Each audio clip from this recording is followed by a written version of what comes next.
En fait, moi, j'écoutais même pas la radio parce que bon, ça m'intéressait même pas de savoir qui était lauréat ou pas. C'était quelque chose à quoi je ne m'attendais absolument pas. Donc, j'étais à Cascavel, je me promenais et quand j'ai reçu 10 000 coups de fil d'un coup, et tout le monde m'a dit voilà, tu es lauréat, tu es lauréat. C'était tellement inattendu que j'ai eu besoin de temps pour réaliser ce qui m'est arrivé. Je ne réalise toujours même pas le tout. Non, je pense que c'est vrai qu'on ne s'y attend jamais, mais on ne peut pas dire qu'on est lauréat par hasard parce qu'il y a beaucoup de travail, il y a beaucoup de sacrifices. Comme je l'ai dit à ma entreprise aussi, moi, je n'avais pas de week-end. Pendant 2 ans, c'était 7 jours sur 7, non-stop. J'ai toujours eu besoin de mes heures de sommeil. C'est vrai que je regardais minimum 8 heures de sommeil par jour, mais c'était quand même un travail assidu.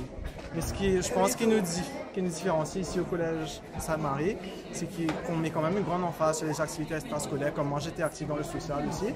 Je peux aller voir les enfants à la crèche, à Quatre-Bonnes.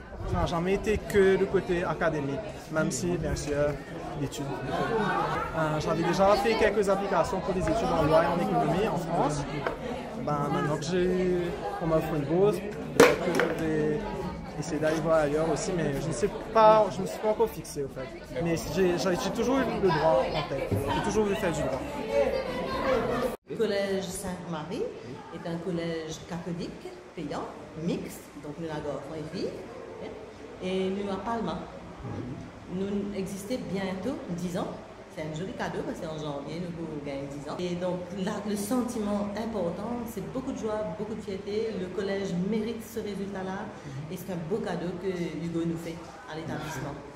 Parce que quand on est un jeune établissement, les gens, et surtout quand on est privé, les personnes ne croient pas trop dans le potentiel, dans le travail des enfants. Et là, c'est une preuve. On peut être privé, on peut être payant, on peut avoir un cursus, une manière d'organiser notre école qui est différente, mais le résultat porte ses fruits. Okay? Et ce résultat-là, il porte ses fruits parce qu'il faut être régulier dans le travail. Hugo est un élève tout le temps régulier, tout le temps sérieux, dédié à son travail et soutenu par les profs et des parents adorables.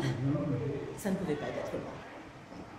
C'est un bel exemple que les autres vont définitivement suivre parce que ça apporte beaucoup de joie. Il fallait les voir, les jeunes là.